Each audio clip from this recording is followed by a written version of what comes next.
तुमच्यासाठी आहे. तुम्ही जोपर्यंत तुमच्या कंप्लेंट किंवा तुम्हाला काही प्रॉब्लेम आहे हे आम्हाला सांगणार नाही तोपर्यंत आम्हाला काही कळणार नाहीये. त्यामुळे मी सगळ्यांना ही विनंती करेन की तुम्हाला काही त्रास असेल तर तुम्ही आम्हाला सांगू शकता. लहान मुलांना काही त्रास असेल, कोणी शेजारचा काका मामा कोणी काही त्रास देत असेल तरी सुद्धा तुम्ही आम्हाला सांगू शकता. कारण निर्भया पथक हे त्याच्यासाठीच आहे की तुम्ही तुमचे काही प्रॉब्लेम असेल तर ते निर्भयपणे न घाबरता आम्हाला सांगितले पाहिजे. कारण कसं होतं की मुली लाजतात आणि घरी सांगत नाही, तर त्याच्यातून काही तुम्हाला पुढे घाम न व्हावा याच्यासाठी समजा जर काही त्रास असेल तर आम्हाला नक्की सांगा. आमचा टोल फ्री नंबर आहे 112 आणि 1098.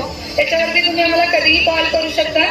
आम्ही लवकरात लवकर तुमच्यापर्यंत पोहोचून तुम्हाला काय प्रॉब्लेम आहे तो जाणून घेऊन त्याच्यावरती योग्य ती कारवाई करू. किंवा तुम्हाला असं फॉलो करताय का की नाही, एखाद्या मुलीला असं फॉलो करताय की नाही मला तुझ्याशी बोलायचं आहे किंवा बोलण्याचा प्रयत्न करते, असं जरी असेल तरी तुम्ही सांगितलं पाहिजे.